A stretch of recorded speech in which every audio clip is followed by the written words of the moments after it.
pictures pa dito. Oh. Silang dalawa guys. Na pinagpunit-punit dito. Ba't may mga ano dito na Ready na kayo guys? Buksan natin. Ang krus ang nagsisilbing isang pananampalataya ng karamihan sa mga Pilipino nating kababayan.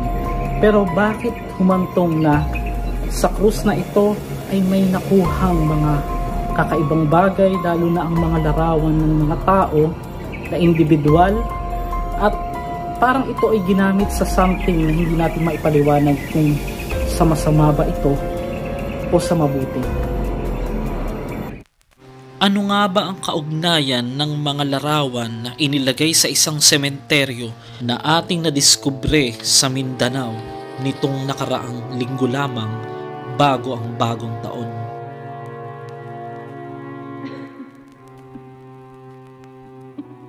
Ang lalaki sa itim na rosaryo.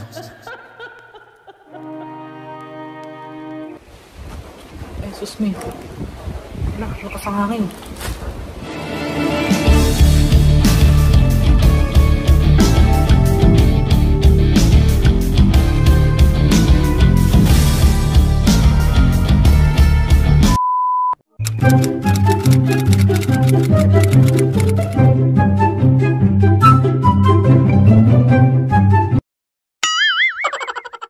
Welcome back to my channel.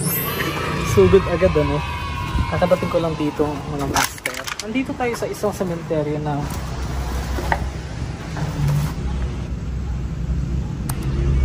may rooftop. So ito po located sa ganda dito guys. Davao City. Kasi ito yung way mga master papuntang wait lang, may barong patay oh.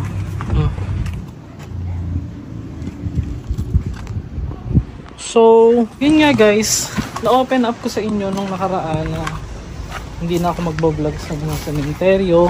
Nauna muna i-shoot to bago ko in-upload yung video na yon. Kasi mga master ganito, yun nga, puro negativity na nafe-feel ko every time na napupunta sa sementeryo, na parang feeling ko nakukuha ko yung mga negative vibes dito. Pero katuwiran ko lang naman yun mga master, na mag-change content tayo sa pag-iikot ng sementeryo. Hindi na tayo masyadong meron tayong babalikan dito kung nandun pa ba yung abandonadong musileo na marami ding views sa atin dati. Iniwanan na raw to. Wait, tatanong natin. Dito? Naibalay dito? Daghan. Marami. Pero wala na yung tag-iya na. Wala. Okay. Ay, wag mong buksan. Oh, no! Binubuksan mo. Ate. Ganun talaga ang diet. Hindi natin basta-basta mapapalitan ng content unless magdagdag tayo. Parang may kakaibang story itong nasa picture. Nabura na yung nasa parang meron siyang solo lang siya. Pero kung yung unang titignan mo, parang meron siyang kaharap na babae din na nakapalda. Pero solo lang siya. Ako naman yung taong may isang salita.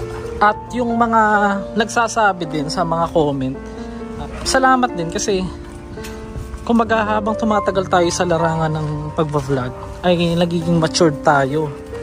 'Di ba? May mga iba nagsasabi na ay nako, yung si Master Gala, mayabang 'yan.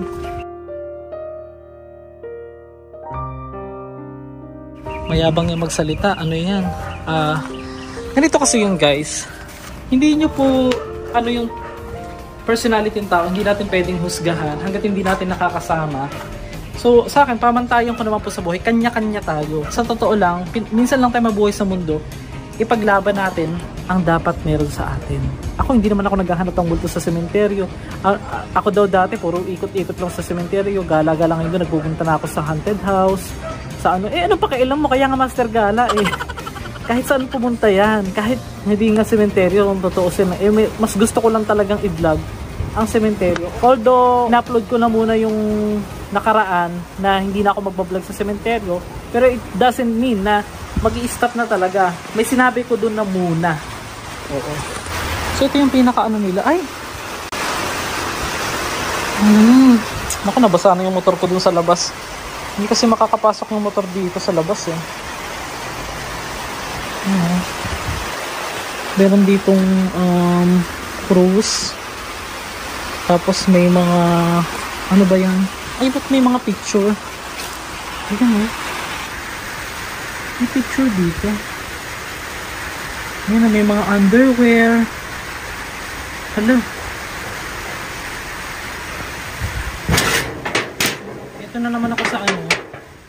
Sa curiosity. Nakalikutin na naman natin. Charot. Ayan o. May mga underwear. Tapos may picture. Ano ba to? Hindi ba anuhan to ng mga ano? Daming kalat. Kumbaga dito yung nagdadasal, di ba? Ang mga karamihang ano nagpupunta, yung mga hindi na nakukuha yung buto. At ganyan. Ang dugyot. Ay! Ay! Oh! Tignan nyo guys! Ay! Oh my gosh! Ang daming buto! Mga buto ng tao. Graven image. Walang ulong graven image. Dito lang ako na-curious sa part na ito. Dugyot ah. Ayan o. Meron dyan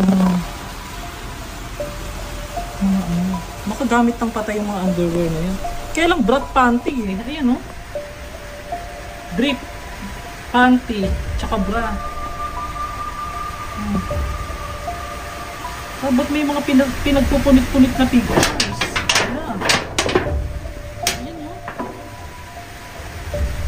Gusto nyo ba i-ano natin? Buuin natin yung mukha ng nasa pictures na yung pinagpunit-punit. Ayan o. Yung humawak na. Ayan o. May mga pictures po na pinagpunit-punit dito sa sementeryo. Bakit kaya? Ayan o.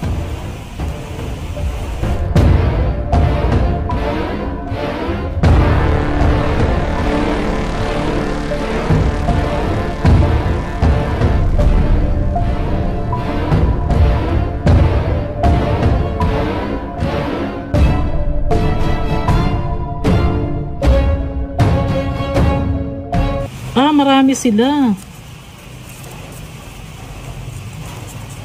Ayun pa oh. Parang ipinrint lang. Sa ngalan po ni Jesus, hindi po ako ano nitong negative energy nitong aking, kung sakaling ginamit man ito sa masama.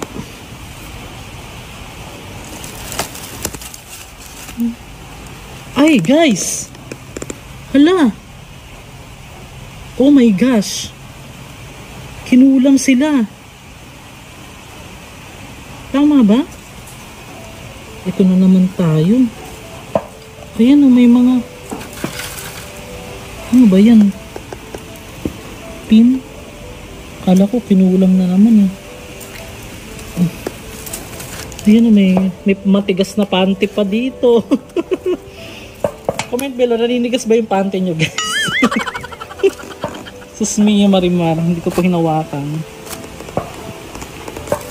Ang daming mga kaanuhan. Ito ang pictures. Ay shucks. Pictures pa dito oh.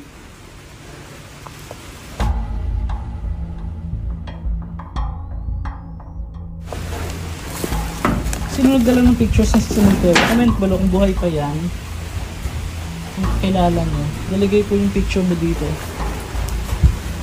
So, dito yung wing eh.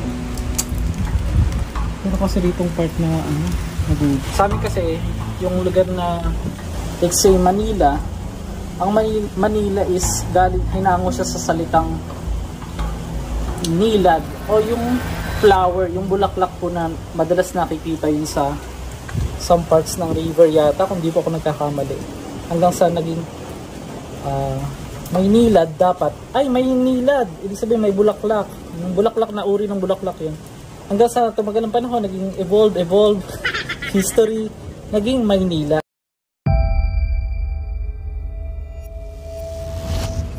So guys, meron tayo dito nakitang sulat. At mayroon pang picture. Ano yan? Ano ibig sabihin yan? Ito yun yan naman Hindi po ako naglalagay ng mga ganyang picture dito. Ba't may mga pinicturean dito na mayroon pang lupa. Hindi kayo nagte-treasure hunting to mga to. Charot. Dami palang buto ng tao dito, no? Ayan mayroon pang mga messenger. May mga may mga pa sila ng messenger usapan. Ano ba yan? Yung mga may tumataya ng loto rito. Bakit pinagpupunit-punit? Sensya na guys nitamay na ako. Ako naman kung sino ka man, hindi, kung ako mapapanood ko to, ako may-ari ng picture, magagalit talaga ako. Ba't nilagay nyo rito yung picture ko sa sementeryo? Yan, si ate. Ate, kung nakikita mo tong picture mo, mag-comment ka, pupuntahan kita. Kung taga Davao ka lang, baka daog for the baka to mga dinadasin nilang manalo sila sa loto. Charot. Dami. Iba't ibang mga pictures. Ito din yung nandun kanina. Yung nandun. Nag-print na lang sila. Parang may mga sulat. Dami pinaglalagay dito. Yun lang. Ano ito? Yun lang. Naku po. Hindi po ako nag-ano nito guys Binalot siya sa itim na tela. Teka. Meron pa yata dito. Baka may ahas pa. Ayan may mga pin. Halang. Ayan may pin. Tapos puro pictures. Ang dami. Pinagpunit-punit. Kinulang siguro. Hindi kaya. Ayan mga. Ang dami. Sa pangalan po ni Jesus at ng makapangyarihang Ama, wala pong gagambala sa atin o nakakaano. Kasi ito, nakakita na po ako ng pin, Ayan, mga itinusok po. At ito, kahit kayo, comment below kung kayo to, alam nyo sa sarili nyo kayo to, mag-PM po kayo sa FB page. At pupuntahan ko kayo upang alamin ng inyong site kung bakit kayo pinakulam or what. Punit-punit na larawan nilagay dito. Actually hindi na bago sa atin, kaya lang wait lang guys, pakita ko sa inyo pushpin para siyang, hindi siya pushpin, karayom talaga sa pangalan po ni Jesus. Ayan itinusok po dito sa mga larawan. Bakit lagi yung inaano sa cemetery? Ito mamaya ko na ito bubuksan, wait lang, tignan muna natin.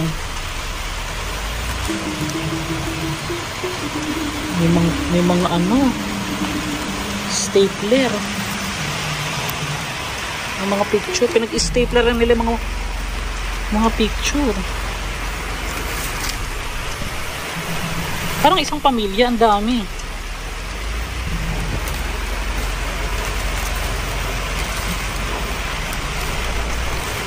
Ismi Marimar.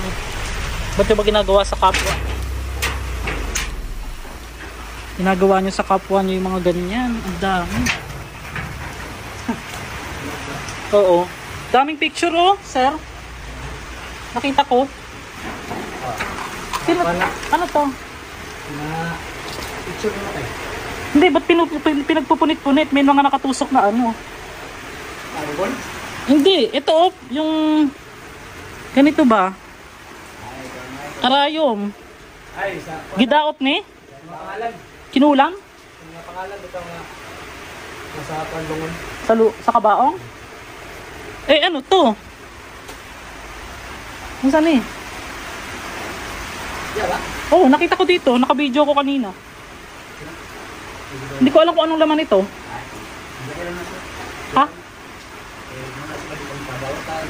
Kinukulang. Ibig sabihin sir, may nagpupunta rito mangkukulang? Paggabi? Anong oras?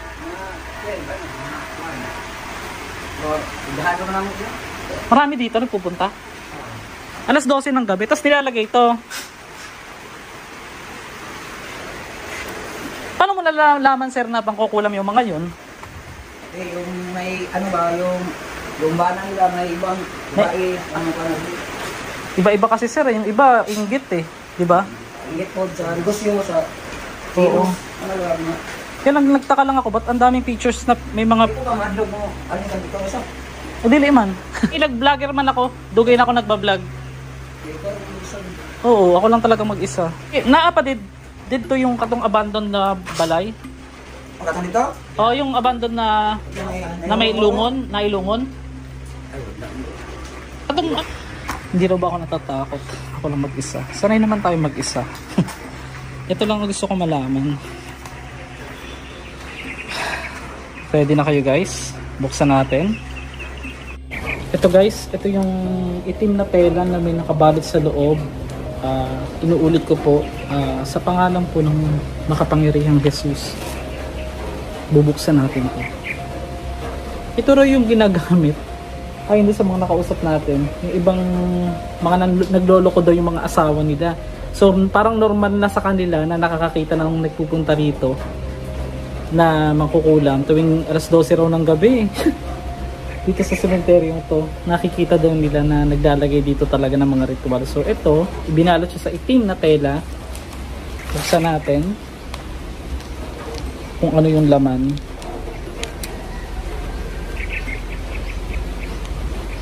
Sana walang sumamang negative energy sa atin. Comment lang kayo ng hashtag no negative energy. Kasi hindi ko kasama ngayon si Ate Che. Siya yung nakakaalam ng mga ganito kung anong gamit nito. Sabi ng ibang pakilamero ko, pero ito ay nasa public.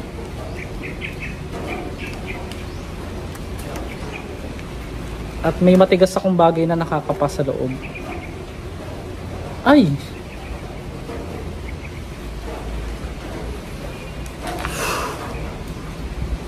Ayan oh. May itim na rosaryo.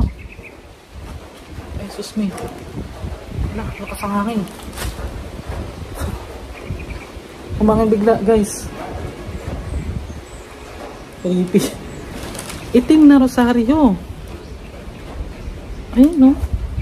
Ayoko na pong hawakan yung rosaryo, pero kuha tayo ng ano.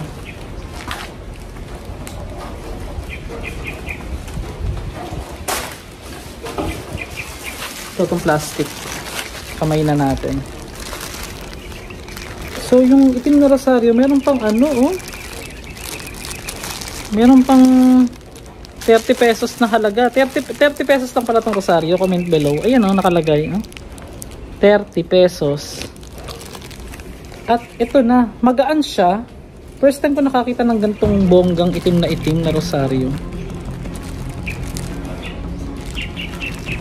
Tapos, ito may laman sa loob. Oh my gosh! Oh my gosh! Ito disclaimer ah. Ayan, may picture po sa loob, lalaki.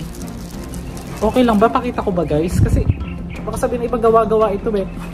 Ay, lumalakas po yung hangin oh. Ay nako, itutumba yung camera. Ito wala po akong kinalaman dito. Nakita ko na po dito. Hindi po ako taga dito. Ayan guys, may lalaki sa loob ng itim na rosaryo na ang itsura ng rosaryo ito, meron siyang nakalagay dyan. Ay, wala. Ibinalot siya sa itim na rosaryo. Hindi ko alam kung para sa gayuma o para saan. Yan. Ito, shout out sa iyo sir. Yan, hindi po kita kilala. Nakita ko lang po yung larawan mo dito sa itim na rosaryong ito. Hindi po ako, wala pong kinalaman dito. Ito po yung aking trabaho, pagbablog lang dito sa sementeryo. Pero yan, kung sino ka man nakikilala, nakikita mo tong picture mo, inilagay po dito sa isang dasalan dito. So guys, ito namang isa picture naman dito. Ito kaya ko po ipapakita disclaimer para lang po maging aware kung buhay pa ba ito, kasi tinulusan po ng kandila o pinatakan po ng kandila yung picture mo. So ito pinapakita na natin. At ito yung nakita. Silang dalawa guys. Yan. Para kitang-kita sa frame. Kuya, mag-PM ka sa akin sa FB page or mag-ano ka sa TikTok. Hindi po ginawa itong vlog na ito para lang pumanloko ng tao or what. Nakita ko po. Kasama ito. Ito hindi na. Ibabalik natin ito dun. Ito lang. Yan. Yung picture ng lalaki. At ito. Telang itim na ibinalot na may kasamang rosaryo. Hindi ko alam kung anong meaning niya sa kanyang ginawa. So, ikutin pa natin sa cemetery. Ay!